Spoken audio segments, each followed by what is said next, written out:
주식 투자 심플하게 충분하게 스텝스. 투자자 입장에서 빠르고 정확한 시황을 전달드릴 최경진의 퀵시황입니다. 연일 하락하는 추세에서 오늘 드디어 반등이 나왔네요. 오늘은 어떠셨나요? 네, 오늘은 친구들과 함께 7명이서 점심을 먹으러 중국집에 갔는데 우리나라 사람들은 중국집에 가면 짜장면을 시켜야 할지 짬뽕을 시켜야 할지 상당히 고민을 하죠. 예. 그렇게 고민하고 있는데 한 명이 짜장면 7개로 통일 이렇게 하니까 아무도 불만을 얘기하지 않습니다. 네, 오늘도 바로 질문 드리겠습니다. 말씀처럼 오늘은 다행히 시장이 올랐습니다. 연준 의장의 발언이 있었는데요. 어떤 식으로 해석해야 할까요?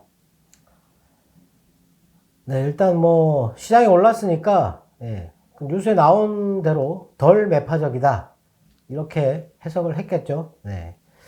오늘 외국인의 선물 매수는 9시 20분, 30분 정도까지 7,500계약을 매수를 하고 오늘 10시 반에 중국의 생산자 물가 지수 발표가 있었거든요. 그 발표가 나올 때까지 기다립니다. 기다리다가 10시 반에 그게 10.3으로 나오고 나서 거의 한 1조 원 가까이를 추가로 매수를 하죠. 그래서 오늘 선물 매수는 장중에 16,500계약을 넘었었어요. 근데 마감하면서 이제 떨어진 거기 때문에 그거는 큰 의미가 없고 거의 오늘 우리 시장은 큰 변동이 없이 이게 상승이 계속 이렇게 유지가 되는 그런 견조한 흐름이라고 얘기를 하죠. 긴축에 의한 하락은 끝났다. 오늘 그렇게 봐야 되지 않을까 싶습니다. 외국인이 주식을 또 사고 있고, 그리고 오늘 10일 만에 기관에서 코스피를 매수를 했는데, 네, 참, 다행입니다. 네, 다행이고. 오늘 거의 다 올랐는데, 안 오른 종목은 좀 불행하다, 이렇게 보여지는데, 하여튼, 떨어질 때는 쉽게 떨어지다가, 오를 때는 참, 지지리도 안 올라가는 그런 주식들이 많이 있죠. 네. 다 같이 많이 올랐으면 좋겠습니다. 일단, 빠르게 뉴스를 또 보고요. 어제 그 세계은행이 그 올해 세계 경제 성장률을 4.3에서 4.1로 하향했어요. 작년은 5.5였는데 그게 떨어질 거라고 생각했는데 거기서 더 떨어질 거라고. 네. 거기다가 오미크론이 확산되면 3.4로 떨어질 거다. 이렇게 얘기를 했어요. 근데 연준 의장은 오미크론 때문에 경기의 이 흐름이 방해받지 않는다, 이런 식으로 얘기를 했는데, 세계은행 크게 중요한 기관은 아니고요. 네. 그리고 유럽의 그 반독점 당국에서 현대중공업과 대우조선 해양의 그 합병을 반대한다, 이런 식으로 얘기가 있었고, 그 인도네시아가, 석탄 그 수출 금지 이후에, 12일 날, 오늘 그 지금 배에 선적되어 있는 석탄은 수출을 허용을 해주고, 알루미늄을 만드는 보크사이트하고 그리고 구리 원강도 수출을 금지하겠다 이런 얘기를 했어요. 네. 지난번에 그 니켈도 수출 금지해가지고 그 2차 전지 제조업체들이 인도네시아에다 공장을 지어야 되는 그런 게 이제 인도네시아 경제에 좋은 거죠. 네. 그래서 이번에도 또 원자재를 자꾸 수출을 이렇게 금지시키는 이런 결정을 했어요. 그리고 골드만삭스가 유로존의 올해 성장률은 4.4가 될 것 같다고 했고 미국은 3.5라고 전망을 했어요. 미국이 만일에 올해에 이 3.5나 4% 이하의 성장률이 나온다 그러면 금리 인상 그렇게 많이 하지 못합니다, 진짜로. 네. 그리고 골드만삭스가 미 기술주가 상승하는 게 이게 양극화가 심해질 것 같다 이런 얘기를 했어요. 뻔한 얘기인데 이익이 많이 나는 회사는 많이 오르고 이익이 안 나는 회사는 많이 못 오른다. 매출은 큰데 이익이 안 나는 회사는 못 오른다. 무슨 회사냐? 라고 물어볼 만한데 종목은 하나도 제시를 안 했습니다. 네. 그리고 OECD에서 11월 소비자 물가가 5.8%라고 얘기를 했어요. 네. 11월 달. 11월 달은 높습니다. 네. 11월 달은 높고 오늘 중국의 생산자 물가가 12월 달 거예요. 12월 달 거에 10.3. 이게 이전치가 12.9였고 전망이 11.1이었어요. 근데 10.3. 이 생산자 물가는 지금 10월 달이 고점이었거든요. 10월 달이 고점인데 2달 연속 떨어지고 있는 상태고 중국의 수출 물가는 9월이 고점이었어요. 9월 이후에 지금 떨어지고 있다. 예. 요게 중국의 생산자 물가와 수출 물가가 미국의 소비자 물가 쪽으로 영향을 주는데 걸리는 시간이 3개월에서 6개월 정도 걸리거든요. 예. 연준 의장이 올해 중반까지는 물가 상승이 지속될 것 같다라고 얘기를 했지 않습니까? 예. 이제 지금 중국의 물가가 떨어지고 있잖아요. 그러면 물가가 떨어질 가능성이 높은 겁니다, 지금. 근데 OECD가 소비자 물가가 5.8이라고 했는데 여기서 에너지 가격이 28% 정도 이렇게 많이 높아졌거든요. 유가를 끌어내려야 되는데 유가가 잘 끌어내려지지 않는다. 올해 미국의 원유 생산은 세계 최대가 될 것 같다고 얘기를 했는데 그렇게 많이 해내도 유가가 떨어지지 않는다. 유가가 떨어지는 게 지금 제일 급한 일입니다. 그리고 반도체 투자액이 올해도 최고치를 경신할 것 같다 이렇게 얘기를 했는데 2020년도에 전년 대비해서 17% 증가했다가 작년에는 39%가 증가했어요. 39%. 근데 주가가 이렇게 됐잖아요. 네.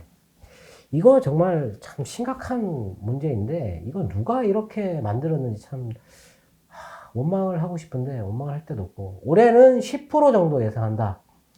성장률이 떨어지잖아요. 그럼 주가가 빠져야 되는 거 아닙니까, 또. 예. 도대체 뭐라고 얘기를 해서 주가를 끌어올릴 거냐. 오늘 뭐 나온 전망을 보니까 올해 그 D램 반도체 가격이 연말까지 계속 올라갈 것 같다. 뭐 이런 얘기는 하긴 했습니다. 근데 성장률이 떨어지잖아요. 그럼 주가가 떨어지는 게 맞거든요. 근데 작년에는 진짜 많이 올랐어야 되는 거거든요. 예. 근데 누가 그 피크아웃이라고 얘기를 해가지고 참 지나버린 걸 되돌릴 수도 없고 참 안타까운 거죠. 네. 그리고 이거는 뭐 크게 중요하진 않은데, NFT 지금 거래 플랫폼 그 최대 회사가 오픈시라고 하는 그 회사가 있어요. 이제 거기서 이제 주로 하는데, 대항마가 생겼습니다. 룩스레어라고 하는 회사가 서비스를 개시했는데, 훨씬 거래하는데 편리하게, 가격 비교해가지고 이렇게 살 수 있도록, 하여튼 그런 서비스를 한다. 이런 거는 한 번씩 들어가 보는 게 좋거든요. 예, 들어가서 내가 안 하더라도, 그걸 이렇게 좀 보고 있는 게 좋아요. 전자지갑이 좀 빨리 좀 많이 확산되면, 좋겠지만, 아직 그 정도는 아닌데, 하여튼 좀 관심을 가지고 있어야 된다. 그리고 중국의 그 안양이라는 시가 있는데, 이것도 봉쇄가 됐어요. 네. 지금 중국이 만일에 이렇게 봉쇄를 계속 한다 그러면 베이징 올림픽 때까지 코로나 확산 때문에 봉쇄를 한다 그러면 공급망에 또 문제가 생길 수 있지 않을까. 예. 그렇게 우려를 함에도 불구하고 물가가 떨어질 가능성이 더 많다라고. 일단 연준 의장은 공급망 문제가 해소될 거라고 생각했는데 큰 진전이 없었다라고 얘기를 했어요, 어제. 예. 근데 조금 나아지지 않을까 이렇게 기대는 하고 있습니다, 일단. 그 다음에 중요한 뉴스, 이제 제일 중요한 뉴스가 이제 연준 의장의 발언인데, 종합적으로 이렇게 얘기를 보면, 올해 안에 금리 인상을 하는데, 자산 축소는 후반에 할 수 있다. 그리고 필요하면 금리를 더 올리겠다라고 얘기를 했고, 그리고, 자산 규모가 워낙 크기 때문에 이전보다, 2018년도 이때보다 더 빨리, 그리고, 자산 축소를 시작할 거다. 이런 얘기를 했어요. 그리고 한 2번에서 4번 정도 회의를 하면 자산 축소를 결정할 수 있지 않을까. 이런 얘기를 했는데, 좀 그 금리에 대해서, 그리고, 자산 축소에 대해서 확실하게 얘기를 했어요. 그리고 이 완전 고용하고 물가 안정 두 개 중에서 물가 안정에 치중하겠다. 이렇게, 예. 짬뽕하고 짜장면 중에서 짜장면을 선택한다라는 얘기죠, 이제. 예. 그리고 인플레이션 압력이 올해 중반까지 아까 제가 말씀드렸지만 지속되는데 더 오래 가면은 정책을 변경하겠다라고 얘기를 했고, 통화정책 정상화가 이게 고용시장에 타격은 없을 것 같다 이렇게 얘기를 했어요. 그리고 이 정책을 정상화를 시작하는 해다 이렇게 얘기를 하고 아주 긴 여정이 될 거다라고 얘기를 했거든요. 긴 여정이 될 거다. 예. 그러니까 이제 시장에서 덜 매파적이다. 예. 시장이 생각하는 것보다 금리를 급격하게 빠르게 올리지 않을 거다라는 거죠. 네. 만일에 중반까지 물가가 유지되다가 떨어지기 시작하면 지금 생산자 물가, 중국의 생산자 물가가 떨어지는 게 2달 연속 빠졌잖아요. 그러면 이후에 미국의 소비자 물가, 수입 물가도 분명히 두 달 연속 떨어질 거 아니겠습니까?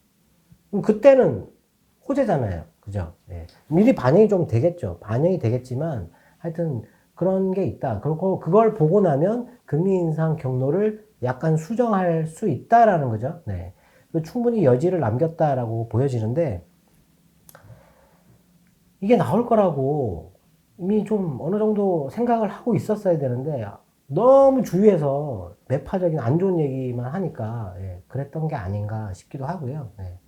뭐 하여튼 시장에서 제일 싫어하는 게 뭐냐면 불확실성입니다. 불확실성. 악재가 아니에요. 악재가 나오잖아요. 어떤 뭐 때문에 빠진다 이렇게 나오면 그게 해소되면 오른다라고 생각하기 때문에 처음에는 빠지지만 이게 된다라는 그런 기대가 있어가지고 회복을 하거든요. 근데 불확실성.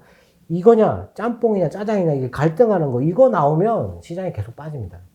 결정할 때까지. 예. 그런 게 좀 안 좋은 건데, 결정을 했다라고, 이미 12월 달에 얘기를 했는데도 불구하고, 그걸 물고 늘어졌다라는 게 그게 좀 안타까운 거고, 올해는 또 뭐, 우리나라는 시작하자마자 오스템 임플란트 사건 터져가지고, 어제 나왔던 뭐, 증권사들 의견 보니까, 오스템 임플란트가 편입된 펀드들, 이게 거래가 중지가 됐잖아요. 거래가 중지되면 오스템 임플란트 평가를 제로로 산정하거든요. 네. 그러면은 이제 환매가 들어올 경우에 팔아야 되는 거죠. 다른 것들을. 네. 많이 팔아야 된다는 거죠. 그것 때문에 더 안 좋았다. 뭐 이렇게 얘기를 하는데 이제는 사야 되지 않을까. 뭐 이런 생각을 한다. 뭐 이렇게 얘기를 했어요. 네. 하여튼 뭐 그런 악재가 있고, 뭐 수급상에 에너지 솔루션 지금 뭐 얘기 자꾸 나오고 있는데 그걸 조금 이따 말씀을 드리겠지만 하여튼 뭐 우리나라는 뭐 그런 문제도 있었지만 이 미국의 긴축 여기에 대해서 너무 심하게 반응을 하지 않았을까 싶습니다. 이제는 해소가 됐다. 예. 그렇습니다. 네. 오늘은 너무 많은 종목들이 상승을 했는데요. 특징적인 이슈가 있었을까요? 오늘 안 오른 종목은 진짜 좀 불행한 종목인데 삼성전자를 오늘 외국인이 팔았어요. 네. 환율이 1189원으로 떨어지다가 그냥 안 떨어졌는데 좀 아쉬운 거죠. 네. 이런 걸 좀 사야 되는데. 하여튼 오늘은 근데 배터리 화학 쪽을 많이 샀어요. 오늘 외국인이 산 업종은 전기전자는 거의 안 샀고요. 화학을 많이 사고 그리고 금융은 계속 삽니다. 지금 이제 금리 올린다 그래가지고 계속 사는 거고. 화학 배터리 쪽을 많이 샀는데 LG 그 에너지 솔루션에 대해서 삼성증권에서 뭐 CATL하고 비교해가지고 뭐 얼마를 주고 뭐 밸류를 주고 뭐 이렇게 해가지고 80조에서 120조 정도 될 것 같다 이런 얘기를 했어요. 네. 저는 이렇게 얘기하면 오늘 포스코가 실적을 발표를 했는데 작년 실적이 9조 2천억이 나왔어요. 처음 보는 숫자입니다. 이 숫자는. 네, 9조 2천억. 근데 지금 주가는 이렇게 계속 빠져가지고 형편없는 가격에 있죠. 시총이 26조 6천억이에요. 26조. 9조를 버는 회사를 지금 시총이 26조예요. 네. 이게 정상적인 평가인가요, 이게? 정상적인 평가가 아니잖아요. 우리나라 시장은 이런 시장이거든요. 그러니까 합리적인 부분도 있고 이렇게 좀 비합리적인 부분이 있는 시장인데 하여튼 그렇게 뭐 갖다 대가지고 비교해가지고 이렇게 뭐 80조에서 120조 그건 뭐 경쟁 관계라든지 뭐 투자 이런 거를 좀 봐야 되지 않을까 싶은데 너무 이렇게 원래 그거 상장할 때 이렇게 좀 과대평가를 하거든요. 네. 과대평가를 하니까 거기에 대해서는 좀 생각을 해야 되지 않을까. SK 이노베이션이 오늘 많이 올랐는데 뭐 SK 이노베이션도 괜찮고 오늘 뭐 양극재 쪽도 다 올랐어요. 네. 근데 오늘 나온 뉴스 중에서 미국에 지금 짓고 있는 그 배터리 투자액 거기서 우리나라가 차지하는 게 70%가 될 것 같다고 얘기를 했어요. 그러면 지금 우리나라가 유럽도 공약을 하고 미국도 공약을 하는데 여기다가 공장을 지으면 원자재 이런 거 조달을 그쪽에서 해야 될 가능성이 높지 않을까요? 네. 그럼 따라오는 회사가 좋겠죠. 네. 뭐 그런 것도 좀 봐야 되지 않을까 싶습니다. 그리고 SK 바이오사이언스가 노바백스 그 품목허가 취득했는데 했다는 뉴스 나오자마자 급락 이렇게 쭉 빠지잖아요. 네. 참 네, 안타깝죠. 네. 하여튼 그렇게 빠졌고, 그리고 오늘 최대 이슈는 애플카입니다. 애플카. 애플카가 지금 뭐 협상, 어떤 회사를 선택할지 지금 뭐 협상을 하고 있다 뭐 이런 얘기가 있어가지고 오늘 그거 관련해서 종목들이 엄청나게 많이 올랐어요. 파인 디지털, 일지테크, 센트럴 모텍, 현우산업, 대성 파인텍, 모아텍, 코이즈, 삼성공조, 모다이노칩, 인포뱅크, 뉴인텍, 삼기, 모트렉스, 더구전자. 아, 너무 많습니다. 네. 사면 안 되겠죠? 네. 네. 어느 회사가 될지 모르잖아요. 시총이 뭐 좋은 회사도 있어요. 인포뱅크 이런 회사는 괜찮고, 모트렉스도 들어가 있잖아요. 네. 좋은 회사도 있긴 한데, 뭐 어느 회사가 될지 모르잖아요. 그냥 뭐 기대감 이래가지고 그냥 무조건 끌어올려 버리는데, 그런 거 따라 사면 안 되겠죠. 네. 그리고 오늘 엑시콘이 33억 반도체 장비, 검사 장비 공급한다고 얘기를 했는데, 엑시콘도 지금 흐름은 나쁘지 않다, 좋다. 이렇게 보면 될 거고요. CS 윈드가 141억 그 윈드 타워 공급 계약 있었는데, CS 윈드의 공급 계약은 정말 많습니다. 예, 정말 많은데, 주가가 이제는 이제 못 올라가죠, 잘. 네. 좀 아쉽고. 그리고 건설 이쪽에서는 태영 건설, 뭐 이런 거 수주 있었고, 신성 ENG도 수주 있었고, 예. 그리고 ENF 테크놀로지가 이틀째 올랐어요. 예. 이 회사가 이제 그 반도체 들어가는 특수 가스 만드는 회사인데, 보니까 실적이 많이 떨어졌더라고요. 떨어졌다가 3분기에 많이 올라왔는데, 지금 현재 시총을 보면 예전 영업이익을 회복한다 그러면 지금 시총은 싸다. 라고 볼 수 있거든요. 이틀 연속 올랐잖아요. 네. 한번 좀 관심 있게 볼 타이밍이다. 이렇게 보면 될 것 같고요. 그리고 오늘 뭐 좀 관심 있게 봤던 게 제노코, 그리고 인텔리안 테크, 휴니드, 예. 위성이나 그런 통신 장비 관련돼서, 네. 그런 거. 그리고 해성 DS를 얘기를 많이 하는데 자동차에 들어가는 부품. 해성 DS가 오늘 좀 많이 올랐고, 그리고 인도네시아 그 수출 금지 때문에 알루미늄 회사, 사마알루미늄을 또 좀 올랐고, 고려아연이 오늘 보니까 움직임이 조금 좋았어요. 네. 그래서 고려아연 같은 경우도 좀 괜찮고, 오늘은 뭐 거의 다 상승했으니까 좋은데, 오늘 올랐다고 해가지고 무조건 따라 사거나 이렇게 하면은 안 되지 않을까 싶고, 주식을 선택할 때는 먼저 계약이 있어야 돼요. 네, 공급 계약 이런 게 있어야 되잖아요. 이런 거 있고, 그리고 이 회사가 그걸 하기 위해서 시설 투자 이런 거, 예. 아니면은 뭐 투자를 유치한다든지 이거를 공급을 하기 위해서 뭐 그런 게 달라붙어야 돼요. 그러면 사야 됩니다. 예. 그러면 사야 되거든요. 그냥 공급 계약 이것만 가지고는 절대 살 수 없어요. 질문에 하나마이크론을 물어보셨어요. 하나마이크론이 뭐 증자 후에 흐름이 안 좋다. 오늘 많이 올랐네요, 보니까. 네.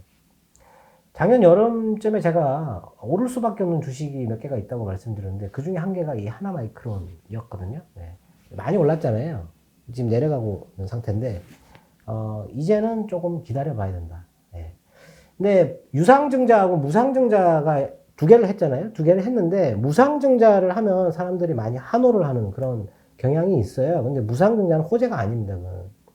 그냥 재무제표에 이 칸에 있는 숫자를 여기다가 옆에 칸에다가 옮기는 것밖에 없어요. 무상증자는 호재가 아니에요. 근데 무상증자 하면 주가가 오르잖아요. 네. 뭐 이렇게 주식수가 늘어난다. 예. 유통 주식수가 늘어난다.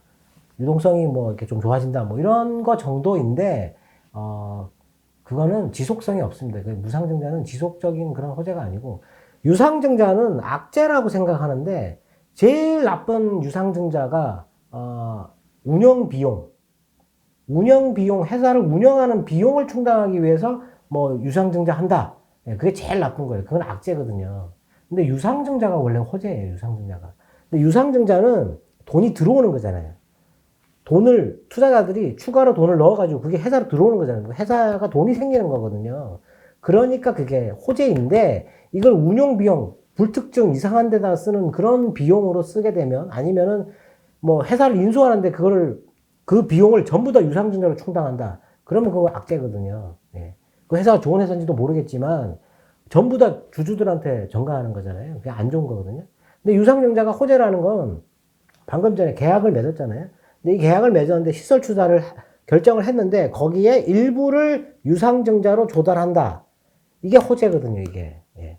이렇게 되는 게 호재입니다. 그러면 이게 나온 뉴스가 이렇게 3개 나오면 무조건 올라간다. 이렇게 무조건이 아니고 올라갈 가능성이 높다. 이렇게 생각하고 사야 되는데 그게 이제 하나마이크론이었어요. 그리고 이번에 하이닉스한테 1조 이상의 이제 그 뭐 장비나 이런 걸 다 받아가지고 이제 외주로 패키징을 할 건데 베트남 공장이 원래 놀고 있었거든요.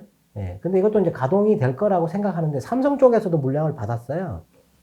이제 중요한 거는 지금 하나마이크론의 주가는 시총은 지금 과거 실적 대비해서 상당히 많이 올라와 있다. 이미 반영을 많이 했다라는 거죠. 1조 원 수주까지도 반영을 하고 있다라고 생각을 해야 됩니다. 그래서 이후에 실적이 이제 나올 거잖아요. 실적이 얼마만큼의 증가가 보이느냐에 따라 가지고 추가로 더 올라갈 수 있어요. 그래서 저는 이제 하나마이크론을 이렇게 여름쯤에 샀다가 다 팔고 지금은 이제 진입을 안 하는데 차라리 뭐 패키징 중에서는 뭐 LB 루셈 같은 거 그런 게 이제 시작할 가능성이 있거든요. 네. 그런 게 낫지 않을까 싶습니다. 그리고 셀트리온에 대해서 질문을 그저께 하셨는데 제가 빠뜨리고 답을 못 해드렸는데 제가 자사주 매입하면 그 기간 동안에 주가가 거의 못 올라간다라고 말씀을 드렸는데 일반론을 얘기하는 겁니다. 네. 셀트리온을 얘기하는 게 아니고 일반적으로 얘기하는 거고 어떤 뭐 호재를 안 내보내 가지고 의도적으로 주가를 싸게 사기 위해서 이렇게 못 올라가게 막느냐 그런 것보다는 회사가 그렇게 할 수 있는 능력은 없고요. 이렇게 큰 대형 회사가 자사주를 매입하게 되면 그 기간에 외국인들이 많이 팔아요. 그래서 못 올라가는 경우가 많습니다. 예. 많아요. 예. 보통은 이제 이게 이런 게 나오면 이렇게 주가가 갑자기 급등하잖아요. 이렇게 올라가다가 다 내려오거든요. 내려오고 나서 그냥 계속 그냥 그 가격대에서. 왜냐하면 이 회사가 자사주 매입하는 돈이 한정되어 있는 데다가 기간을 한 3개월, 길게는 막 6개월 이렇게 잡아요. 그러면 매일 조금씩 삽니다. 그게 거래량에 미치는 영향이 크지 않습니다. 그게. 그리고 가격을 끌어올리면서 살려고 하지도 않고. 예. 물론 자기들이 매수가 끝나고 나서 이제 뭔가 호재를 터뜨리려고 할 수는 있어요. 근데 자사주 매입보다는 자사주 매입한 거를 소각한다. 이게 이제 호재거든요. 예. 자사주 매입만으로는 주가가 올라가는 데는 한계가 있다. 이렇게 보시면 될 것 같습니다. 네. 오늘도 투자자분들의 궁금증이 해소되었길 바라겠습니다. 네, 오늘 뭐 수급도 좋고 해서 많이 오르긴 했는데 중요한 건 연속성입니다. 연속성. 내일도 올라야 합니다. 네, 지금까지 최경진의 퀵시황이었습니다. 감사합니다. 이렇게 갑자기 훅 들어오시면 갑자기 훅 필요한 게 돈이니까. 스텝스.